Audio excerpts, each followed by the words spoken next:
Hello students. Actually lockdown के चलते बहुत प्रॉब्लम हो रही है, तो मैंने सोचा कि एक वीडियो बनाया जाए स्पेशली फॉर क्लास 10 के बच्चों के लिए, ताकि उनको कुछ नॉलेज दिया जाए।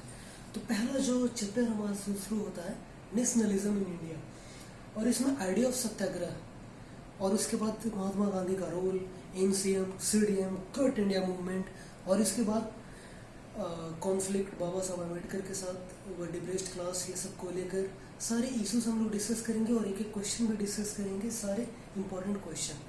तो चलिए पहला हमारा चैप्टर से स्टार्टिंग करते हैं नेशनलिज्म इन इंडिया से, जिसमें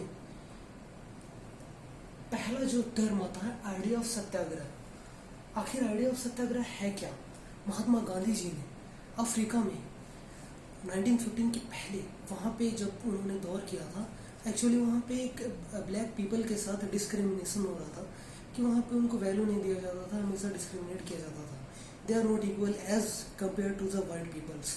सो for equality, to maintain the equality, वहाँ पे उन्होंने उनकी लड़ाई की हक की, और आगे चल के ब्लैक पीपल भी को भी कुछ इक्वलिटी मिली वाइट पीपल के द्वारा, और इसके बाद उन्होंने वहाँ पे सफलता प्राप्त की। ठीक उसी तरीके से उनकी पॉपुलैरिटी हुई।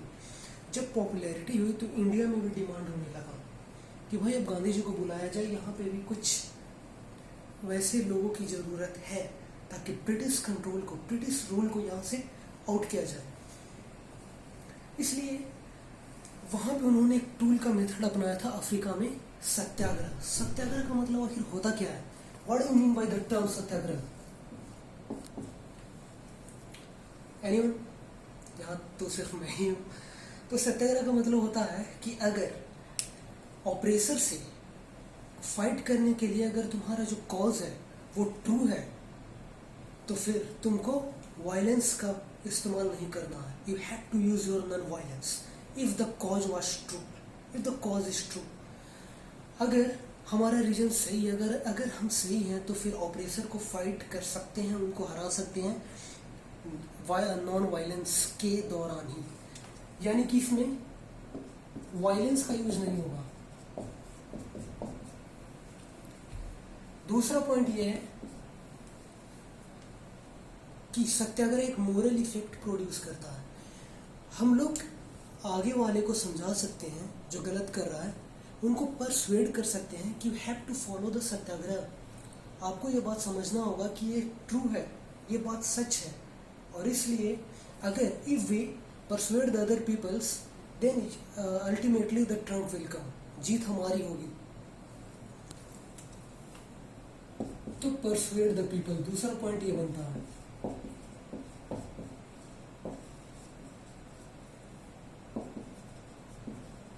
Through non violence.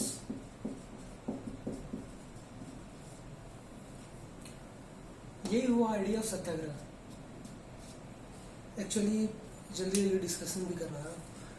तो फिर क्या हुआ कि इंडिया में इनको डिमांड होना शुरू हो गया कि आइए गांधी जी आइए। चलिए 1915 से 1915 में जब ये इंडिया है साउथ अफ्रीका से, Gandhi ji came from the South Africa in India in 1915। जब यहाँ पे आए तो इन्होंने सत्याग्रह लॉन्च किया।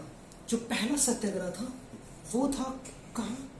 1916 में चंपारण के डिस्ट्रिक्ट में, बिहार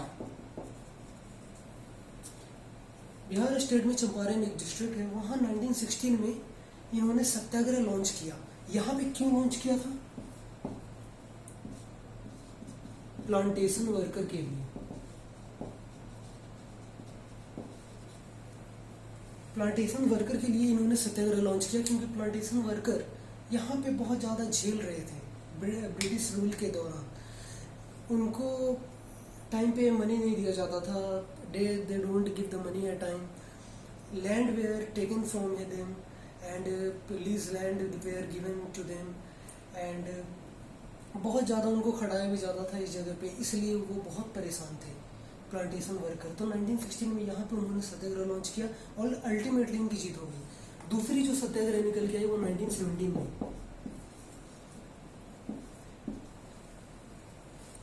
गुजरात में, कहाँ? खेड़ा डिस्ट्रिक्ट में।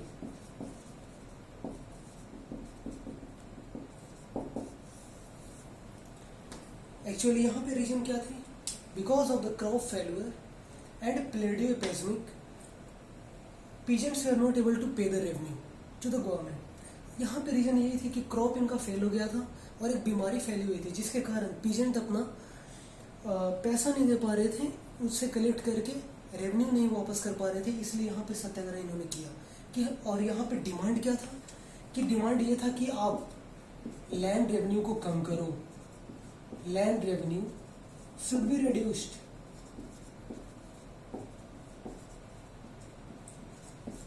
और रिलैक्स्ड जो बोल सकते हैं। और जो तीसरा सत्याग्रह था वो 1918 में हुआ। 1918 में हुआ यहाँ अहमदाबाद में।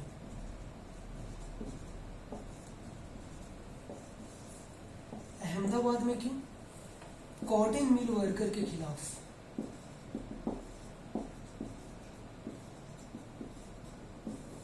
ये सब डिस्कशन आगे चल के करेंगे बहुत अच्छे से।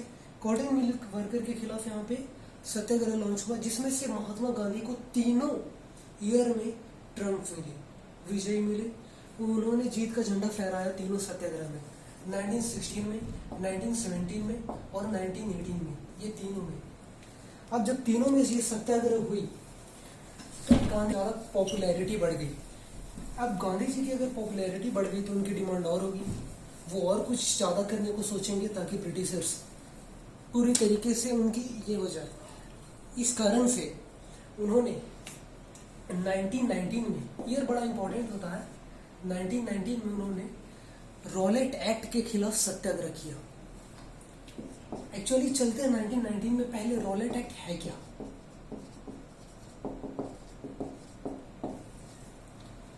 रॉलेट एक्ट आखिर है क्या? रॉलेट एक्ट पास किया गया था इंपीरियल लेजिस्लेटिव काउंसिल के द्वारा।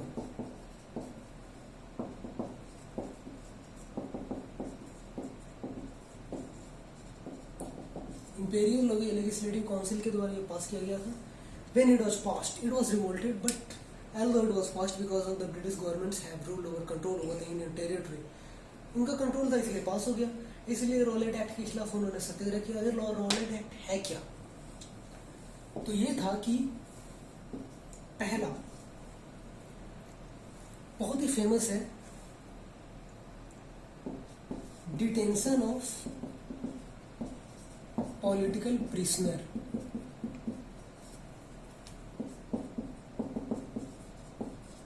विदाउट ट्रायल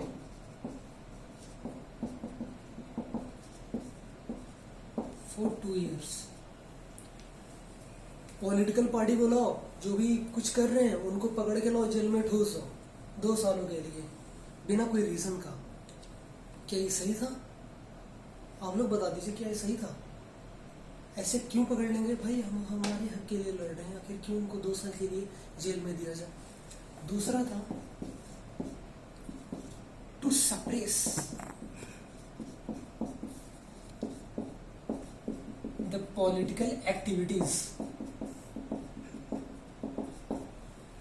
पॉलिटिकल एक्टिविटी जहां जहां लॉन्च हो रही थी, जहां जहां इसकी छवि नजर आ रही थी, उनको सप्रेस कर दिया जाए, उनको दबा दिया जाए। सप्रेस का मतलब ये होता है। तो 2 कारण थे, detention of the political pressure without trial for 2 years, suppress of the political issues और पॉलिटिकल पार्टीज। इसलिए रॉलेट एक्ट के खिलाफ सत्याग्रह लॉन्च करना बहुत जरूरी था। अब सत्याग्रह इसके खिलाफ लॉन्च हुआ कैसे? तो 6 अप्रैल को 6 अप्रैल 1919 6 अप्रैल को 1919 में हड़ताल लॉन्च किया गया। It was launched by Mahatma Gandhi and his followers.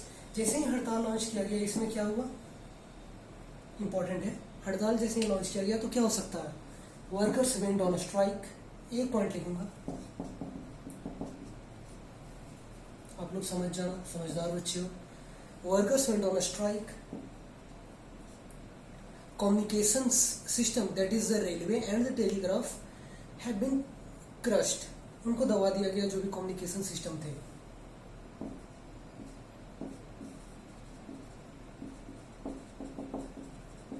Communication line disrupted.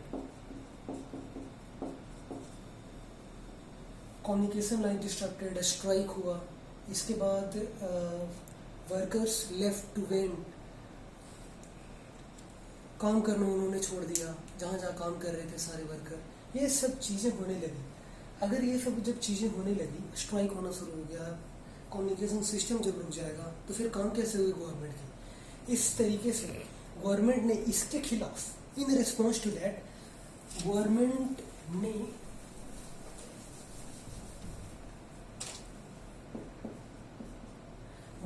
ने इसके रिस्पॉन्स में क्या किया कि अमृतसर से लीडर को उठा लिए, जो वहाँ पे लीडर अपना रोल प्ले कर रहे थे इंडिपेंडेंस के लिए, उनको उठा लिया अमृतसर से। उनको उठाने के बाद क्या हो गया कि फिर से इसके रिस्पॉन्स में इंडियन क्या शुरू कर दिया कि फिर से स्ट्राइक कर दिए, फिर से रेलवे लाइंस को डिसरप्ट कर दिए, कम्युनिकेशन को डिसरप्ट कर दिया, और जगह जगह पे हड़तालें शुरू हो गई, भूख हंगर पे, स्ट्राइक पे सारे बैठने शुरू हो गए। अब इसके बाद क्या किया ब्रिटिशर्स ने 10 अप्रैल को 6-4-10, ठीक 6 अप्रैल था हड़ताल जब लॉन्च हुआ था, उसके 4 दिन बाद 10 अप्रैल को उन्होंने क्या किया कि एक पीसफुल प्रोसेसन पे फायर कर दिया। मतलब जहाँ जहाँ जो लोग बैठे थे अपना शांति जनों से, जहाँ जहाँ लोग अपने प्रोटेस्ट कर रहे थे, उन पे फायरिंग शुरू कर दी। जब फायरिंग शुरू कर दी तो इसके रिस्पॉन्स में इंडियंस ने क्या किया, attacks on the government building पे अटैक्स होना शुरू हो गया, पोस्ट ऑफिस पे अटैक शुरू कर दिए। इसके बाद रेलवे लाइन पे उसको भी अटैक शुरू कर दिए। इसके बाद जहाँ जहाँ पे मतलब अटैक्स, ब्रिटिश गवर्नमेंट पे अटैक। इसके दौरान क्या हुआ, बहुत इंपॉर्टेंट जो केस आया 13 अप्रैल को निकल कर 10 दिन 13, ठीक 3 दिन बाद इसके रिस्पॉन्स में ब्रिटिश गवर्नमेंट ने 13 अप्रैल, हम लोग जानते हैं कि 13 अप्रैल कितना बड़ा दिन था और फिलहाल ही में बनाया गया था इसको। 13 अप्रैल 1919, one of the famous case incident took place, that is the Jallianwala Bagh.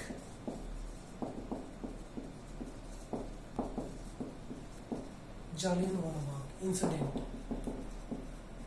where General Dyer took command. General Dyer इसका कमांड लिए हुए था।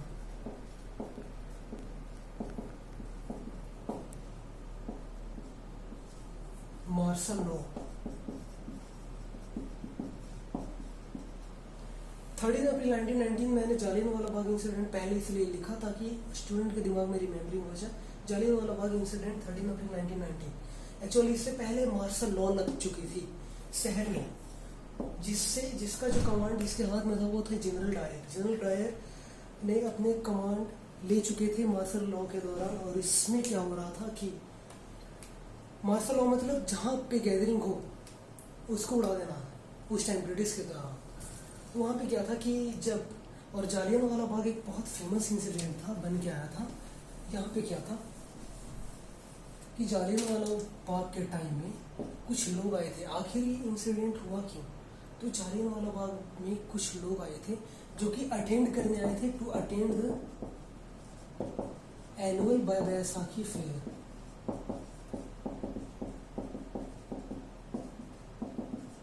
कुछ लोग आए थे क्यों,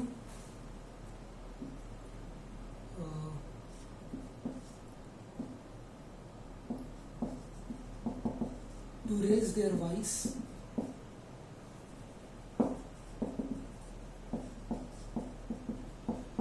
against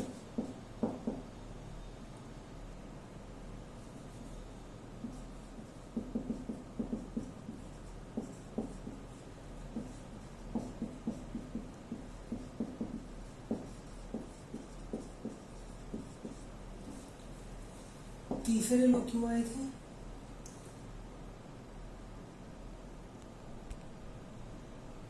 तो पहला इंसिडेंट क्या था, जालियनवाला बाग आखिर क्यों हुआ। तो इसमें कुछ लोग आए थे एनुअल बैसाखी फेयर। सालों साल वहाँ पे एक बैसाखी का मेला लगता था जहाँ पे लोग आते थे। दूसरी कारण क्या था कि कुछ लोग वहाँ पे आए थे कि गवर्नमेंट रिप्रेसिव मेजर, मतलब गवर्नमेंट कुछ ना कुछ नया तौर तरीका बनाता था जिस तरीके से लोगों को कैसे परेशान किया जाए, कैसे पॉलिटिकल एक्टिविटीज़ को कर्ब किया जाए, इसके खिलाफ आवाज़ उठाने आए थे कुछ लोग, बहुत सारे लोग मतलब। और तीसरे नंबर पे कौन थे, जो बहुत सारे विलेजर थे, बहुत दूर दूर से आए थे, वो जानते नहीं थे, डिडंट नो, पूरी तरीके से आप लिख लीजिएगा, didn't know about the martial law that has been imposed by the general Dyer, कि मार्शल लॉ इम्पोज है वहाँ पे बैसाखी फेयर में। इस कारण से ये 3 पॉइंट निकल के आती है, आखिर क्यों इतना इंसिडेंट हो गया था इस जालियांवाला बाग। यही कारण था कि तीनों वहाँ पे 3 तरीके से वहाँ पे लोग मौजूद हो गए थे। अब जालियांवाला बाग सैकड़ों की हजारों की भीड़ में जनरल डायर वहाँ पे आया and told that to command that open fire upon the peaceful peoples। Open fire करवा दिया, जिसमें से more than 1000 people have lost their life। 1000 से ज़्यादा लोगों की मौत हो गई इसमें जालियांवाला बाग इंसिडेंट में। so much disgusting है। तो इस कारण से इतना जब भयानक जब सीन बना तो विलेजर फिर से, इंडिया के लोग फिर से रिवोल्ट पे उतर आए, फिर से clashes with the police, attacks on the government buildings, attacks on the police officers, police force, police post, क्या क्या बोल सकते हैं, जो भी सारे पे अटैक करना शुरू हो गया। मतलब उनको पूरी तरीके से जोड़ देना शुरू कर दिया कि भाई तुम भागो यहाँ से। बहुत सता लिया हम लोग को। ब्रिटिशर्स भागने वाले थोड़ी थे, उन्होंने इसके रिस्पॉन्स में क्या किया, they started brutal method in order to suppress their political activities, in order to suppress the Indians, in order to suppress those revolt। तो ये कैसे हो सकता है कि आखिर इतना बड़ा कांड हो जाए और इंडियन रिवोल्ट ना करे। तो जब इतना हो गया तो इसके रिस्पॉन्स में उन्होंने क्या किया कि ब्रूचुअल मेथड अप्लाई किया। ब्रूचुअल मेथड में क्या किया, अप्लाई किया, satyagrahi were forced to rub their nose on the ground. Satyagrahi को पकड़ के बोला गया कि जमीन पे अपने नाक को रगड़ो। उस टाइम सोच लीजिए कि कितना अंदर से खून खोलता होगा, बट बात तो बात थी, बात गई। दूसरा क्या किया गया, crawl on the feet, crawl on the ground. इससे उनको चलाया जाता था जमीन पे। आप अगर फोटो देखेंगे एनसीईआरटी की बुक में तो उसमें बहुत अच्छे तरीके से दिखाया गया है सारा पिक्चर्स। पढ़ा वो कोई जरूरी नहीं पड़ेगी क्योंकि मैंने ये सारा टॉपिक ही आपको यहाँ पे कवर करवा दिया। तो ये सारे बातें हो रही थी। अब इसके दौरान क्या किया गया, जब इतना कुछ हो गया तो महात्मा गांधी जी का जो हौसला था वो थोड़ा थोड़ा टूटने लगा। वो बोले कि भाई इतना बड़ा वायलेंस क्रिएट हो जाए मेरी इस हड़ताल से, इस रॉलेट सत्याग्रह से, तो आखिर क्या वजह है कि मैं इसको आगे ले चलूं। So Mahatma Gandhi decide to withdraw the Rowlatt satyagraha act. उन्होंने निश्चय किया कि अब विथड्रॉ कर लिया जाए, विथड्रॉ हटा लिया जाए अब इस सत्याग्रह को। तो फाइनली ये हट चुका था।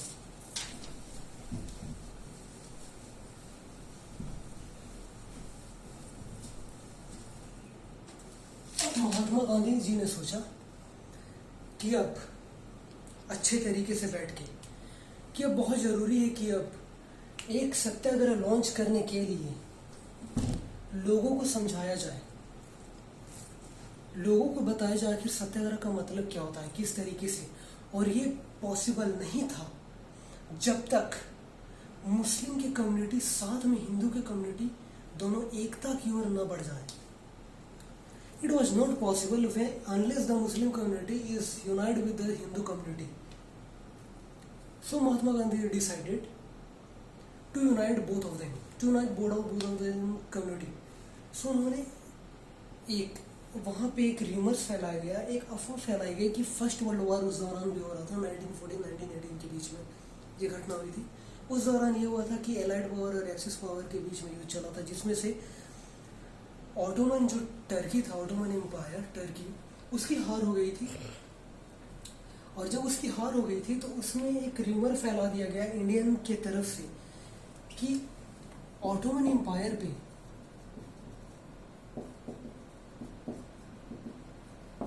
जो टर्की था, टर्की के ऊपर हॉर्स पीस ट्रीटी इम्पोज किया जा रहा है। टर्की के ऊपर बहुत एक जबरदस्त क्या बोले कि ट्रीटी उस पर इम्पोज कर दिया जा रहा है, करने वाले लोग करने वाले हैं जिसकी जीत हुई थी, ब्रिटिशर्स, फ्रांस, ये सब बहुत ज़्यादा इस पे मतलब दबाव डाला जा रहा है टर्की पे। इस तो जब हॉर्स पीस ट्रीटी वहाँ पे इम्पोज होगी तो कोई भी चाहेगा कि अपने मतलब एम्पायर को डिफेंड कर सके, बचा सके उसे। तो ऑटोमन एम्पायर पे अगर इसको बोलते हैं खलीफा।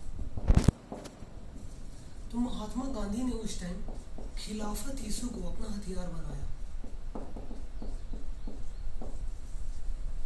अपना बल बनाया कि खिलाफत इशू से ही यूनाइट हो सकते हैं हिंदू और मुस्लिम। इसलिए खिलाफत इशू एक बहुत बड़ा फैक्टर बना। और खिलाफत इशू में क्या हुआ कि उस टाइम मोहम्मद अली और शौकत अली एक बहुत यंग लीडर थे, जवान लीडर थे। उस टाइम जवान खून था उनका। उन्होंने बोला कि ठीक है, हम अपने एम्पायर को डिफेंड करेंगे, इंडियन के साथ मिलके, हिंदू कम्युनिटी के साथ मिलके इसको डिफेंड करेंगे। स्पिरिचुअल हेड ऑफ द खलीफा को डिफेंड करेंगे, चाहे बलिदान इसके खिलाफ क्यों ना देना पड़े।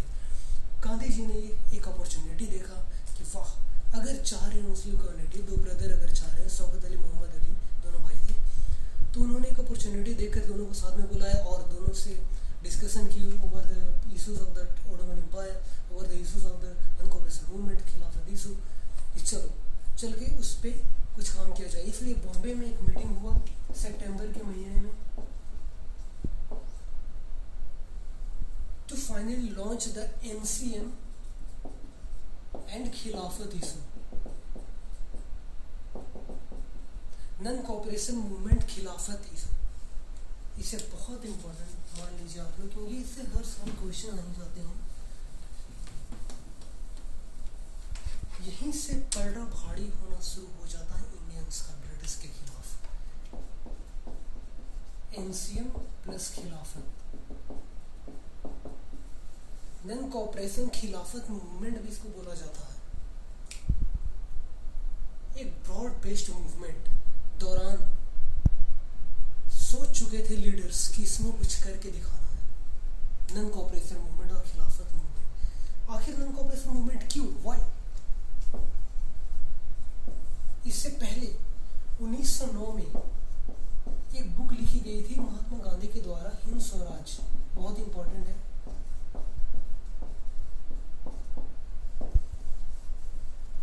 में Hind Swaraj was written by the Mahatma Gandhi, जिन्होंने वो लिखा था कि British rule exist in India because of the cooperation of the Britishers. आखिर ब्रिटिश रूल इसलिए एग्जिस्ट कर रहा है क्योंकि इंडियन उनके साथ कॉपरेट कर रहे हैं।